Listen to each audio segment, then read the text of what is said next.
On a l'appli qu'il vous faut pour les JO. Toutes les nouvelles sur les athlètes, toutes les médailles remportées et l'horaire complet de toutes les épreuves. Pour tout savoir sur les Jeux olympiques d'hiver de Milano-Cortina, téléchargez l'appli Info de Radio-Canada. Nous sommes le mercredi 18 février. Voici à la une.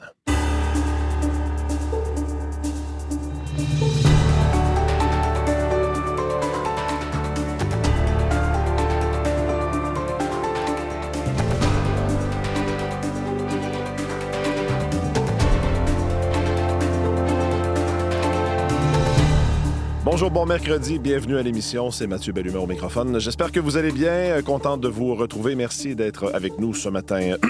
Aujourd'hui, on va revenir sur cette stratégie de défense qui a été présentée hier par le premier ministre du Canada, Mark Carney, et beaucoup de réactions, évidemment, des entreprises qui vont et qui attendent et qui espèrent des retombées, bien sûr, au pays. Ça vient beaucoup changer la donne dans l'industrie militaire, des entreprises militaires au pays. Donc, Jean-Philippe Robillard va nous parler de ça un peu plus tard aujourd'hui à l'émission. Sinon, les collaborateurs sont déjà autour de la table. Élise Jeté à la culture, Jean-François Paradis au sport et Véronique Méran à la météo. Bonjour à vous trois. Bonjour. Élise, à la culture, on va se parler plus tard à l'émission de cette nouvelle. On a appris ici première à annoncer qui va remplacer Franco Nuovo le dimanche matin à la radio. Oui, pour Dessine-moi un dimanche. Pour de nombreux auditeurs, auditrices dont je fais partie, Franco Nuovo va évidemment être un irremplaçable de notre dimanche matin. Mais je vais vous parler des personnes, parce qu'il y en a deux qui vont remplacer Franco Nuovo. Parfait. Je vous garde la surprise pour tout à l'heure. Évidemment. On s'en reparle tout à l'heure, Élise. Véronique, à la météo, encore du temps quand même doux. Oui. Et une qualité de l'air qui s'améliore pour bien des secteurs. Oui, parce qu'hier soir, sur les régions plus au sud, du moins, ça laissait à désirer. On a eu du smog. Qualité de l'air en prévision là, qui va s'améliorer au cours de la journée. Et phénomène distinct, on ne parle pas de smog, mais bien de brouillard par endroits ce matin. Assez dense dans l'ouest de Montréal. Donc, par endroits, un petit peu plus qu'à d'autres, c'est à surveiller en raison des températures qui sont encore, vous l'avez dit, relativement douces. On frôle le point de congélation au centre-ville. On est légèrement en dessous vers les Laurentides, la Naudière, plus près de -6, -8 ce matin. Belle journée dans l'ensemble, ça va se dégager. Donc, une fois le brouillard dissipé, la matinée passée, les nuages vont se retirer. Il reste encore quelques flocons vers l'Estrie, Québec, par endroits. Donc, retour du soleil aujourd'hui, les températures légèrement sous zéro, -1, -2 degrés. Ça pourrait aller jusqu'à 0 là, dans les Laurentides. Partiellement nuageux la nuit prochaine, un mercure qui revient tout près de la barre des -10 ou un peu au-dessus. Et on aura aussi du beau temps demain. Donc, les nuages de la nuit se retirent toujours tôt le matin. Là. Il y a un petit peu de nuages ici et là, mais ça reste quand même de belles journées. Les températures seront dans les mêmes valeurs, -1, -2 degrés pour la journée demain. Ennuagement vendredi avec un système en approche pour samedi pour les régions plus au sud qui pourrait laisser un peu de neige là, à partir de tard vendredi soir jusqu'à samedi. Pour l'instant, les modèles ne s'entendent pas. 5 à 10 cm. On penche plus près du 5 pour le moment, mais ça reste à surveiller. Ça pourrait varier. Ça, c'est le système qui s'en vient pour le week-end sur le sud du Québec. Mais pour l'instant, on a un système qui est actif dans l'est du Québec. On a de la neige qui va se retirer ce matin du côté du Saguenay, du lac Saint-Jean. Les vents sont présents, les températures autour de -4 degrés. Donc, dans l'est, on se réveille avec des chaussées enneigées, des visibilités réduites encore par endroits. 5 à 10 cm pour la Gaspésie, le Bas-Saint-Laurent, la Côte-Nord aussi, ça peut être un peu plus par endroit. Ça va s'estomper en cours de journée. Les vents vont diminuer un peu ce soir. Les températures oscillent entre -1, -3 pour l'est du Québec. Et demain, on retrouvera le soleil de ce côté-là. Du côté de l'Abitibi, on le retrouve aujourd'hui sous un ciel en mélange, soleil-nuage, maximum de -6, quand même ensoleillé pour la journée de demain aussi. En territoire ontarien, on a un système qui donne pas mal de neige au nord, des accumulations de 20 à 40 cm possibles sur le nord de l'Ontario jusqu'à jeudi. On est touché plus au sud, le Grand Toronto, entre autres, par un mélange de précipitations, neige, grésil, verglas. Pour ce qui est de la neige, pas plus que 5 cm, mais grésil, verglas tout au cours de la journée. Ça pourrait déranger, ça reste à surveiller. Secteur du Grand Toronto. Ottawa, ça se passera sous le soleil. Windsor, on est plutôt sous la pluie, 10-15 mm. Les températures dépasseront la barre du 10 degrés. Et dans l'ouest, Vancouver, c'est assez calme avec flocons fondants ici et là, plutôt nuageux, 5 degrés. La neige cesse. Edmonton, Calgary, ça a laissé une trentaine de centimètres de ce côté. Les températures ont chuté. Là. Aujourd'hui, c'est du -20, -22. Donc, on entre dans une séquence beaucoup plus froide dans l'ouest. La neige et la poudrerie se poursuivent vers Regina. Sur le sud du Manitoba également, c'est du 15 à 25 centimètres jusqu'à demain. Donc, il y aura des visibilités réduites de ce côté. Et une fois la neige terminée, les températures vont chuter. Alors, on stabilisera autour de moins 13 à Regina cet après-midi. Encore moins 3 à Winnipeg, ça chutera un petit peu plus tard.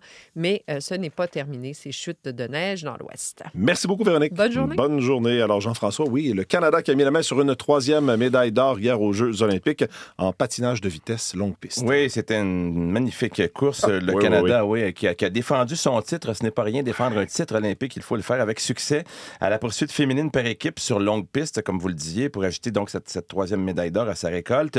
Après s'être imposé par plus de 4 secondes en demi-finale devant les Américaines, donc c'est un temps très large, 4 secondes. Le trio canadien formé d'Isabelle Wideman, Valérie Maltais et Divani Blondin a coiffé au fil d'arrivée les Néerlandaises. On sait que les Néerlandaises sont les grands maîtres du patinage de vitesse par 96 centièmes de seconde en finale. Donc, c'était très serré. C'était une superbe course. Les Canadiennes ont démarré la course tranquillement. C'était un peu leur habitude.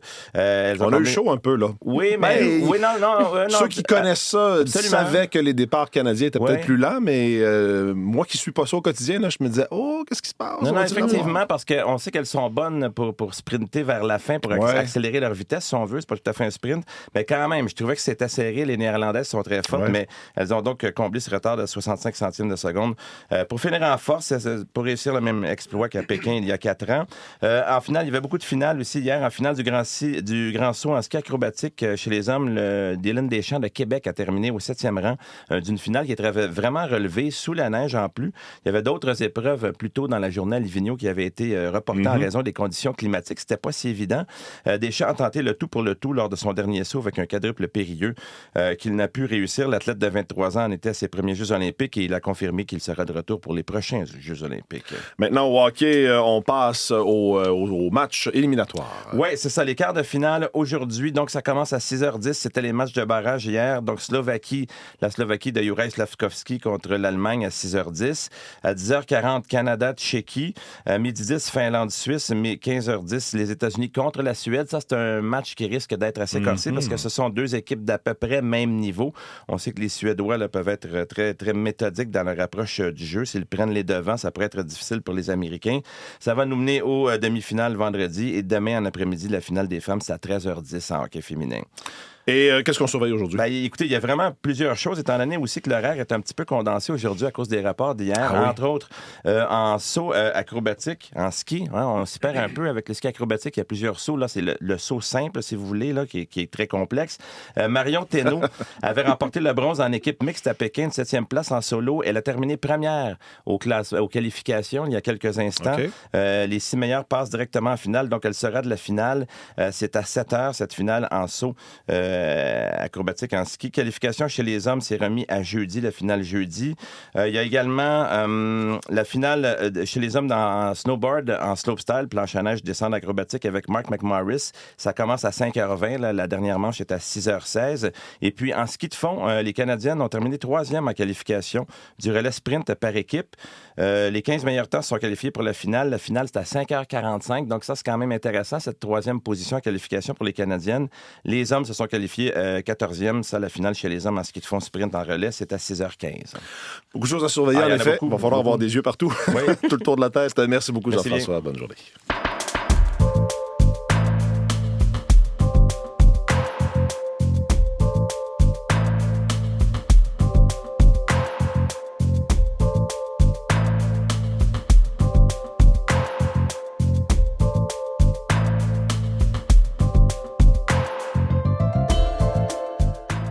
À la une des différents quotidiens de ce matin, puis je vais commencer par le site Internet de Radio-Canada. Un article qui risque de faire jaser aujourd'hui, c'est signé Thomas Gerbet et Marianne Despelteaux. Un salon de coiffure qui a été condamné à payer 500 $ à une personne non binaire sur le site Internet du salon de coiffure en question, qui est à Brossard, donc au sud de Montréal. On demandait aux gens qui voulaient prendre rendez-vous de s'identifier si c'était une coupe pour un homme ou une coupe pour une femme. On obligeait donc à ce choix-là. Eh bien, il y a donc quelqu'un qui a décidé, Alex Frédéric Mignot, qui s'identifie comme non-binaire, qui a décidé de porter plainte contre le salon de coiffure en question qui s'appelle Station 10. Essentiellement, ce qu'il a dit, c'est qu'on l'a forcé à choisir. Le salon de coiffure lui a dit au téléphone qu'il pouvait faire un choix là, sur son site Internet et que peu importe, on allait lui offrir le service désiré. Or, Alex Frédéric Alex-Frédéric Mignot dit c'est pas ce que je voulais, a décidé de porter plainte donc à la Commission des droits de la personne qui lui a donné raison et également s'est tourné vers le tribunal et condamne le salon de coiffure à lui verser donc $500. Il réclamait, Alex-Frédéric Mignot, qui réclamait 12 500 $ pour une discrimination fondée sur le genre et donc finalement le tribunal a tranché. Le salon de coiffure a changé sur son site Internet le choix en disant maintenant il y a un choix donc non-genré. Est-ce que ça va faire jurisprudence? C'est possible. Selon Alex-Frédéric Mignot, maintenant tous les salons de coiffure, les commerces doivent faire preuve de vigilance lorsqu'ils mettent des termes strictement binaires pour leur service. Vous pourrez lire l'article de Thomas Gerbet et de Marianne Despelteaux sur notre site Internet. Les propriétaires du salon de coiffure disent, écoutez, nous, on n'a rien à se reprocher là-dedans. On ne voit pas pourquoi on paierait cette somme-là parce qu'on a offert donc des coupes gratuites. On a changé notre site Internet également. Alex-Frédéric Mignot, c'est cette même personne qui avait entamé une grève de la faim pour exprimer sa volonté de modifier son marqueur de sexe sur sa carte d'assurance maladie. Donc, vous pourrez lire l'article de Thomas sur notre site Internet de ce matin. En une de la presse, je me disais qu'il allait me tuer. Poignardé par un garçon qu'elle avait rejeté, une adolescente raconte à la presse son histoire qui rappelle la série Adolescente. Vous avez peut-être vu cette série britannique. Ben, ça s'est déroulé dans la vraie vie et Jade, c'est un nom fictif qui est utilisé dans l'article, a décidé de parler pour dénoncer la violence faite aux femmes. Elle a effectivement été poignardée sur le terrain de son école parce qu'elle avait rejeté un garçon. En tout cas, c'est ce qu'elle croit. Ça fait 5 mois donc que cette attaque est survenue.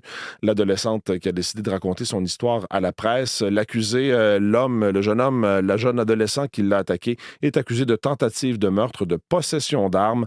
Évidemment, on ne peut pas le nommer puisqu'il est mineur et il est détenu en ce moment à l'Institut Philippe Pinel, la cour qui a ordonné à l'adolescent de subir des traitements pour stabiliser son état de santé. Pardon, je perds un peu la voix ce matin, ce qui n'est pas très pratique quand on fait de la radio. Maintenant, le devoir de ce matin nous parle de France-Hélène Duranceau, présidente du Conseil du Trésor, qui veut punir les coupables de Saclic.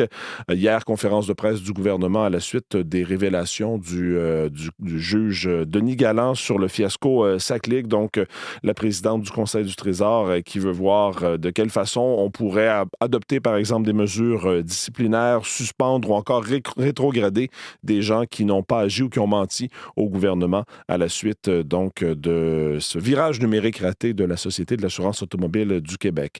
En une du Journal de Montréal, on parle du public qui gâche le spectacle dans les salles. On titre « Encore des tatas dans la salle ». On donc fait le constat que c'est pas facile d'aller voir un spectacle en paix. C'est en tout cas le constat des participants à un atelier du forum Rideau qui regroupe donc des exploitants de salles de spectacle qui voient encore des gens qui arrivent en état d'ébriété, qui parlent trop fort, qui parlent pendant les représentations ou encore qui sortent leur cellulaire au mauvais moment. Des gens qui arrivent, par exemple, trop parfumés. Vous pourrez lire ça en une du Journal de Montréal de ce matin.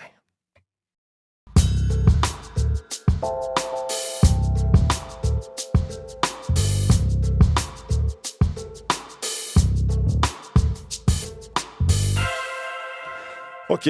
A créé 125 000 nouveaux emplois directement liés au secteur de la défense. Mark Carney, premier ministre que l'on entendait alors que je suis en train de me poser la question, est-ce que je vais me rendre jusqu'à la fin de l'émission? Ça devrait. Il y a ce virus qui court. Hein? Oui, oui, dans ce temps-ci. Mon fils là. Oui, tout le monde, autour de nous, il y a beaucoup de gens qui ont ça. C'est assez hallucinant. Pas drôle, hallucinant, mais c'est la période de l'année. Oui, c'est ce temps-là de l'année. Qu'est-ce que vous voulez? Oui, on va revenir sur cette stratégie militaire du Canada qui a été présentée. Donc, Ottawa qui veut créer 125 000 emplois dans le secteur, rapatrier aussi au pays la presque totalité de sa production militaire, Jean-Philippe. Oui, parce qu'il veut, Mathieu, dans le fond, renverser la vapeur et il veut qu'on dépende beaucoup moins des États-Unis dans le secteur militaire que c'est le cas actuellement. Actuellement, il y a environ 75 % des acquisitions que fait le Canada en matière de défense qui proviennent des États-Unis, qui proviennent donc d'entreprises qui sont en territoire américain. Mais d'ici 10 ans, avec la stratégie industrielle qu'a présentée hier, que Mark Carney a présentée hier, on parle d'investissement, Mathieu, de plus de 500 millions de dollars. Le gouvernement Carney espère que ça change. Il veut que 70 % de ses dépenses en défense soient faites ici au Canada soient réservés à des entreprises canadiennes. Alors donc, le gouvernement fédéral qui espère que d'ici 10 ans, bien, il va pouvoir acheter, par exemple, des blindés, acheter des drones ou encore des munitions qui seraient entièrement fabriquées ici au pays ou encore dans des pays partenaires si jamais c'était nécessaire. Et avec toute cette stratégie-là, bien sûr, le gouvernement espère également créer des emplois. Là, on parle de 125 000 nouveaux emplois et ça s'ajouterait aux 80 000 là, qui existent déjà au pays dans ce secteur-là. Et si tout ça, ce plan-là se concrétise, évidemment, c'est une manne pour les entreprises d'ici. Oui, c'est pour ça, évidemment, que ça a été bien accueilli par le monde, par le milieu des affaires, parce qu'on parle de retombées, bien sûr, pour le secteur de la défense, mais les retombées économiques, on s'entend que ça pourrait être beaucoup plus large que ça. Il y a d'autres secteurs de notre économie qui pourraient, bien sûr, en profiter, en bénéficier. Mais d'ici là, pour atteindre ces objectifs que certains qualifient de très ambitieux, les objectifs que le gouvernement fédéral s'est fixés. Ottawa a encore beaucoup de travail à faire. À ce sujet-là, on écoute la PDG de Manufacturiers et Exportateurs du Québec, Julie White, qui accueille bien sûr favorablement cette annonce d'Ottawa.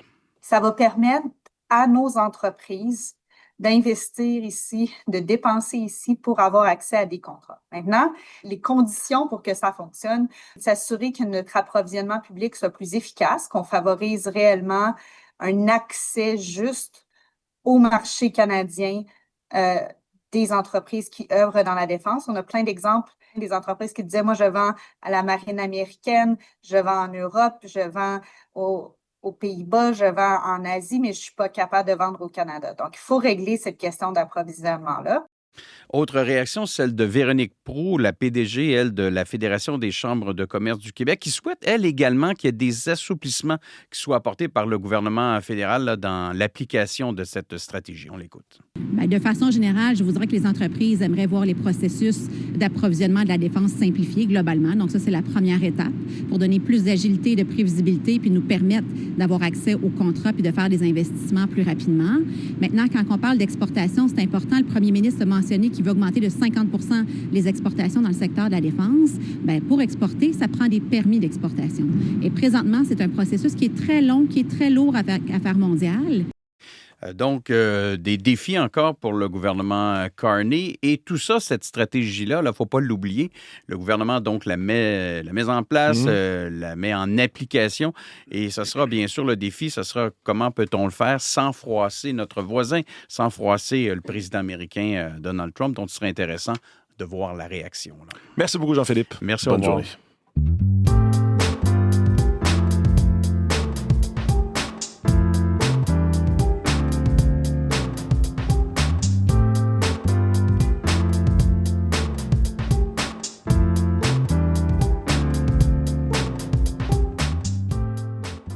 Donc, Élise, jeté de retour en studio et on a appris qui va remplacer Franco Nuovo à l'émission Dessine-moi un dimanche. 2 nouvelles voix pour remplacer Franco Nuovo qui est décédé soudainement le 8 février à 72 ans.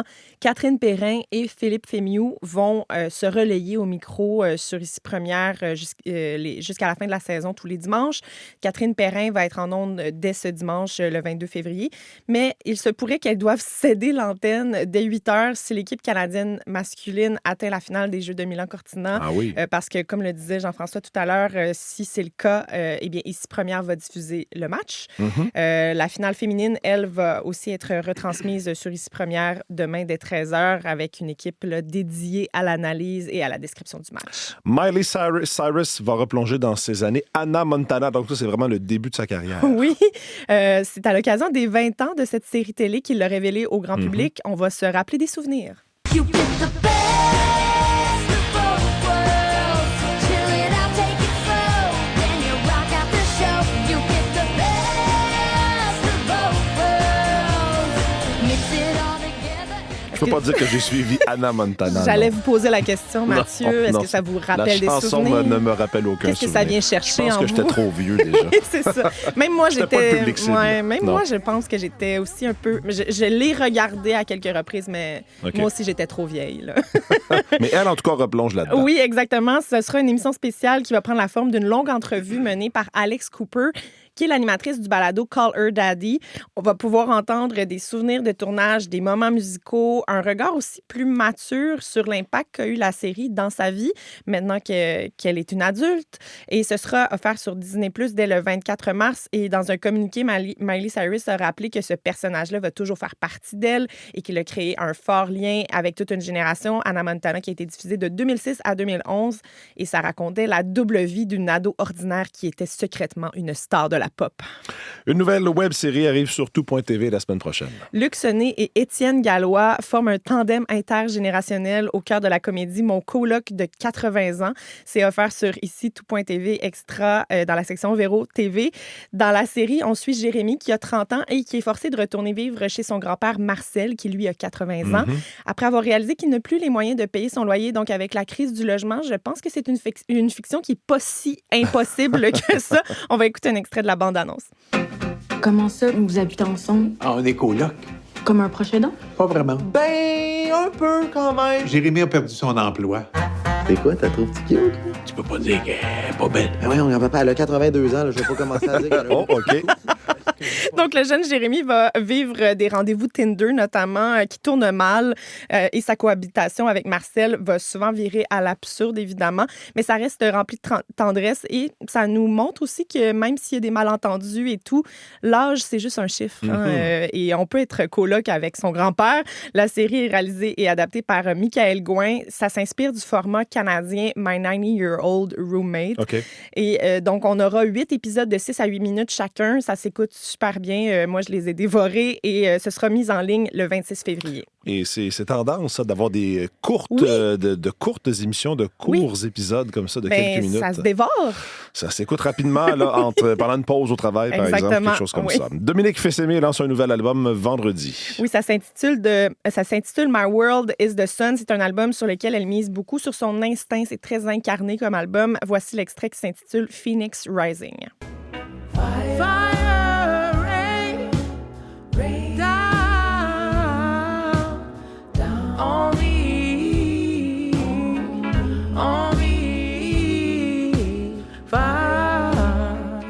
Ce nouveau chapitre suit Our Roots Run Deep qui était sorti en 2023 et ça poursuit la trilogie qui avait commencé avec Three Little Worlds. Pardon, j'ai de la misère avec mes mots en anglais aujourd'hui.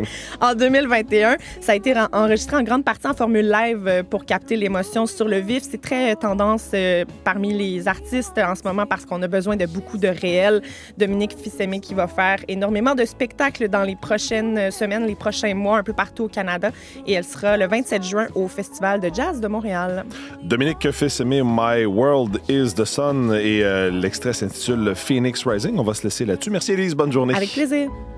Phoenix Rising.